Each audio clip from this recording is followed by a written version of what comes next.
വചനജായ വചനജായ വചനജായ വചനജായ.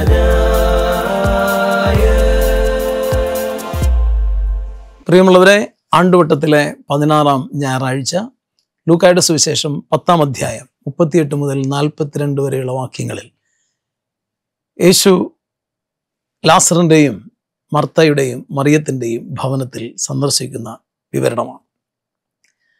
പ്രത്യേകിച്ച് മാർത്തയും മറിയവും അവിടെ സംഭവിക്കുന്ന ചില സംഭവ വികാസങ്ങളുടെ അടിസ്ഥാനത്തിലാണ് നമ്മൾ ഇന്നത്തെ സുവിശേഷ വിചിന്തനം നടത്തുക.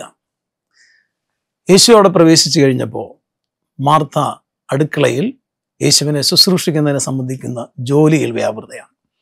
മറിയമാവട്ടെ യേശുവിൻ്റെ പാദാന്തികത്തിലിരുന്ന് യേശുവിനെ ശ്രവിക്കുന്നു. പലപ്പോഴും ഇത് വലിയൊരു തർക്ക വിഷയമായിട്ടുണ്ട്. ഏതാണ് ശ്രേഷ്ഠം? മാർത്ത ചെയ്ത പ്രവൃത്തിയാണോ അല്ലെങ്കിൽ മറിയം ചെയ്ത പ്രവൃത്തിയാണോ? യേശു അതിനെ വിലയിരുത്തുന്നത് മറിയം ചെയ്ത പ്രവൃത്തിയാണ് കൂടുതൽ ശ്രേഷ്ഠം എന്നാണ്. നമുക്ക് ഈ വചനഭാഗം മനസ്സിലാക്കുന്നതിന് അതിൻ്റെ പശ്ചാത്തലം ഒന്നറിയേണ്ടതുണ്ട്. യേശു ഈ വചനഭാഗത്തിൽ പ്രവേശിക്കുമ്പോൾ, അല്ലെങ്കിൽ മർത്തായുടെ മറിയത്തിൻ്റെയും ഭവനത്തിലേക്ക് പ്രവേശിക്കുമ്പോൾ തൊട്ടു മുമ്പ് നടക്കുന്നൊരു സംഭവമുണ്ട്. ഒരു ഉപമ യേശു പറയുന്നുണ്ട്. അത് നല്ല സമരിയക്കാരൻ്റെ ഉപമയാണ്.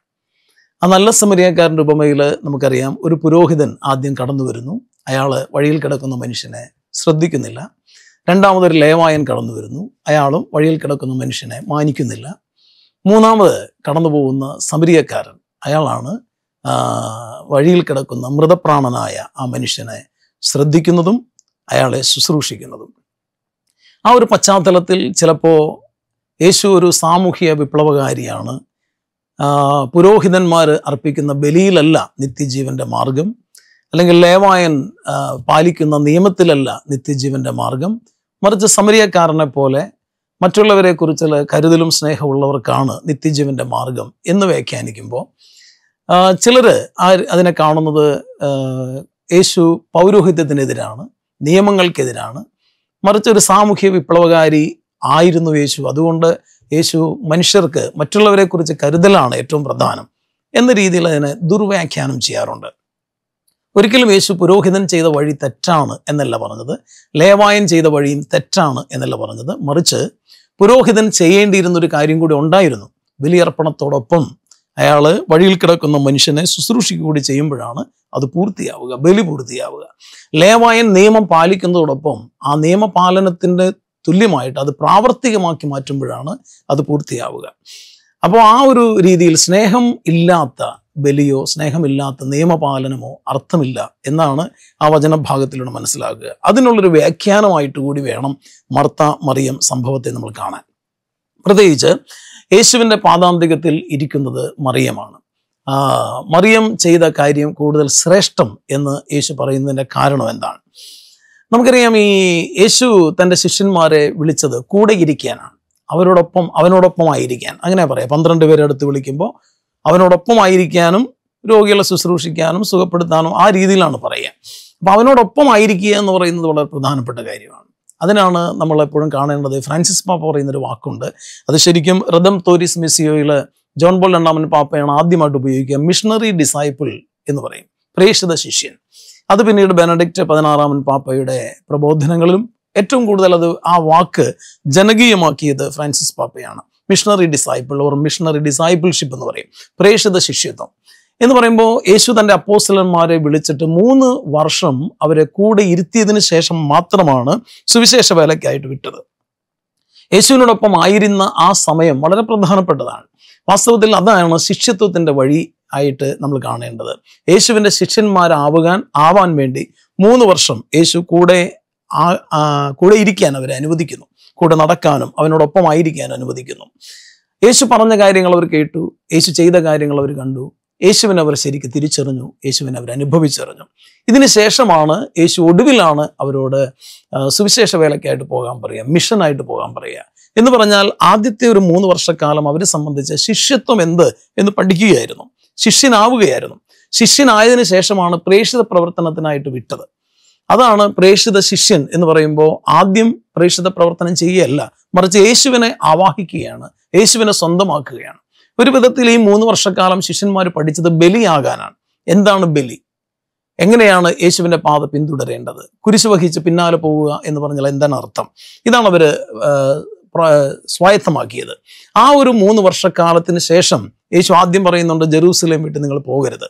പിന്നീട് പറയുന്നുണ്ട് അവരുടെ സമയമാവുമ്പോൾ, പെന്തക്കോസ്തായുടെ സമയം, പരിശുദ്ധാത്മ ശക്തിയൊക്കെ സ്വീകരിച്ചതിന് ശേഷമാണ് അവരോട് പറയുക, അല്ലെങ്കിൽ അതിനുശേഷമാണ് അവരോട് പോകാൻ ആവശ്യപ്പെടുക, ജെറൂസലേമിലും യൂദയായാലും സമരിയായാലും ലോകത്തിൻ്റെ അതിർത്തി വരെയും. ആദ്യം ശിഷ്യനാവുക എന്നുള്ളതാണ് പ്രധാനപ്പെട്ട കാര്യം. മറിയം തെരഞ്ഞെടുത്തത് ആ ഒരു വഴിയാണ്. യേശുവിൻ്റെ പാദാന്തികത്തിലിരുന്ന് അവൻ്റെ സ്വരം കേൾക്കുക, അവൻ്റെ ശിഷ്യത്വം സ്വീകരിക്കുക എന്നുള്ളത്. സാധാരണഗതിയിൽ സ്ത്രീകൾ ഇങ്ങനെ ഗുരുവിൻ്റെയോ അല്ലെങ്കിൽ ആരുടെയെങ്കിലും പാദാന്തികത്തിലിരുന്ന് വചനം കേൾക്കുന്ന പതിവ് യഹൂദ പാരമ്പര്യത്തിലില്ല. അപ്പോൾ മറിയം പക്ഷെ അത് ചെയ്യുകയാണ്. മറിയം യേശുവിൻ്റെ ശിഷ്യഗണത്തിൽ ആയിത്തീരാൻ അല്ലെങ്കിൽ ശിഷ്യത്വം സ്വീകരിച്ചുകൊണ്ട് അവൻ്റെ പാദാന്തികത്തിലിരുന്ന് അവൻ്റെ വചനം കേൾക്കുന്നു. മർത്തയാവട്ടെ അടുക്കളയിൽ ജോലി ചെയ്യുന്നു. അടുക്കളയിൽ ജോലി ചെയ്യുന്നത് മോശമാണ് എന്നുള്ള അർത്ഥത്തിലല്ല, മറിച്ച് ആദ്യം ശിഷ്യനാവുക എന്നുള്ളതാണ് പ്രധാനം. അതിനുശേഷമാണ് പ്രേക്ഷിത പ്രവർത്തനം. അപ്പോൾ പലപ്പോഴും നമുക്ക് പറ്റുന്നൊരു കാര്യം, നമ്മൾ ദൈവത്തെ കൂടാതെ ചെയ്യുന്ന പ്രവൃത്തികളാണ്. ദൈവത്തെ കൂടാതെ ചെയ്യുന്ന ഒരു പ്രവൃത്തിയും ശരിയായിട്ടുള്ള ക്രിസ്തു വഴിയല്ല, ക്രിസ്തുവിൻ്റെ വഴിയല്ല. പൗലോസ് ശ്ലീഹ പറയുന്നത് പോലെ കാരിത്താസ് ക്രിസ്തി ഊർജത്തിനോസ്, ക്രിസ്തുവിൻ്റെ സ്നേഹം ഞങ്ങളെ നിർബന്ധിക്കുന്നു. ക്രിസ്തുവിൻ്റെ സ്നേഹമാണ് നമ്മളെ പ്രേരിപ്പിക്കേണ്ടതും നമ്മളെ നിർബന്ധിക്കേണ്ടതും. അപ്പോൾ ആ ഒരു ക്രിസ്തീയ സ്നേഹത്തിൻ്റെ നിറവിൽ ശിഷ്യത്വം എന്ത് എന്ന് മനസ്സിലാക്കിയിട്ടാണ് നമ്മൾ പ്രേക്ഷിത പ്രവർത്തനത്തിലേക്ക് കടക്കേണ്ടത്. നമ്മുടെ 2 കണ്ണുകളിൽ ഒരു കണ്ണ് ദൈവത്തിലേക്കും മറുകണ്ണ് സഹോദരനിലേക്കും പോകുമ്പോഴാണ് ശരിക്കും ആ ക്രിസ്തീയ പാത പൂർണ്ണമാവുക. നമുക്കറിയാം, ആദിമ സഭയിൽ അപ്പോസ്തലന്മാരൊക്കെ ഇങ്ങനെ വചനമൊക്കെ പ്രസംഗിച്ചും പഠിപ്പിച്ചും ഒക്കെ നടക്കുന്നതിൻ്റെ കൂട്ടത്തിൽ അവരുടെ ശ്രദ്ധ സമൂഹത്തിലൊക്കെ ഉണ്ടായിരുന്നു. അതുകൊണ്ടാണ് വിധവകളെ അവർ കൂടുതലായിട്ട് ശ്രദ്ധിച്ചു, അനാഥരെ ശ്രദ്ധിച്ചു, ദരിദ്രരെ ശ്രദ്ധിച്ചു. ദരിദ്രർക്ക് വേണ്ടി അവർ പങ്കുവയ്ക്കുന്നതിന് അവർ എല്ലാവരിൽ നിന്നും സ്വീകരിക്കുകയുണ്ടായി. അതുപോലെ തന്നെ വിധവകളെ ശുശ്രൂഷിക്കാൻ വേണ്ടി 7 ഡീക്കന്മാർ പ്രത്യേകം നിയോഗിക്കുന്നുണ്ട്. അപ്പോൾ ദൈവത്തോട് പ്രാർത്ഥിക്കുകയും ദൈവത്തോടൊരു ബന്ധം സ്ഥാപിക്കുന്നതോടൊപ്പം തന്നെ പ്രധാനപ്പെട്ടതാണ് മിഷൻ എന്ന് പറയുന്നത്, പ്രേക്ഷിത പ്രവർത്തനം എന്ന് പറയുന്നത്. അപ്പം നമ്മുടെ ഒരു കണ്ണ് ദൈവത്തിലേക്കാകുമ്പോൾ മറുകണ്ണ് സമൂഹത്തിലേക്കും കൂടി നോക്കണം. മാർത്ത സമൂഹത്തിലേക്ക് നോക്കി, മറിയം ദൈവത്തിലേക്ക് നോക്കി. അപ്പോൾ ദൈവത്തിലേക്കും സമൂഹത്തിലേക്കും നോക്കുന്നതാണ് യഥാർത്ഥത്തിലുള്ള ക്രിസ്തീയ ശിഷ്യത്വം. അപ്പോൾ ആദ്യം ചെയ്യേണ്ടത് ദൈവത്തിലേക്ക് നോക്കുക എന്ന് പറയുന്ന സംഗതി തന്നെയാണ്. ഫ്രാൻസിസ് പാപ്പ ഉപയോഗിക്കുന്ന ഒരു വാക്കുണ്ട്, എക്സ്താസിസ് എന്ന് പറയുന്ന ഒരു ഗ്രീക്ക് വാക്കാണ്.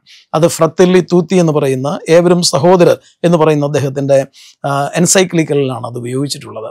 അതായത് അപരനിലേക്കുള്ളൊരു വളർച്ചയാണ്. നമ്മുടെ ഉള്ളിൽ ദൈവത്തിൻ്റെ സ്നേഹം നമ്മൾ നിറച്ചതിന് ശേഷം അപരനിലേക്ക് അത് വളരുമ്പോഴാണ് ആ സ്നേഹം പൂർണ്ണമാവുക.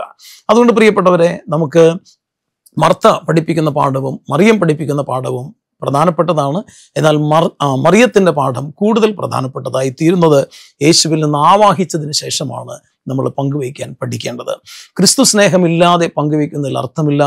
അപ്പോൾ വിശ്വാസം കൂടാതെയുള്ള പ്രവൃത്തിയോ പ്രവൃത്തി കൂടാതെയുള്ള വിശ്വാസമോ രണ്ടും പൂർണ്ണമല്ല, അതാണ് അതിനർത്ഥം. അതുകൊണ്ട് ഫ്രാൻസിസ് പാപ്പ ഓർമ്മിപ്പിക്കുന്നത് പോലെ അപരനിലേക്ക് വളരാൻ നമുക്ക് ആദ്യം യേശുവിൻ്റെ കൂടെ ഇരുന്ന് എങ്ങനെയാണ് ബലിയാകേണ്ടത് എങ്ങനെ എന്ന് പഠിക്കണം. നമ്മുടെ കുടുംബ ജീവിതത്തിലായാലും വ്യക്തി ജീവിതത്തിലായാലും അവിടെയൊക്കെ നമ്മൾ ബലി ആകാൻ പഠിക്കുന്നത് ദൈവസന്നിധിയിൽ ഇരുന്നു കൊണ്ടായിരിക്കണം. അപ്പോൾ ആ ഒരു സ്നേഹത്തിനും ആ ഒരു ശുശ്രൂഷയ്ക്കും കൂടുതൽ അർത്ഥമുണ്ടാവും. ദൈവം നമ്മെ അനുഗ്രഹിക്കട്ടെ.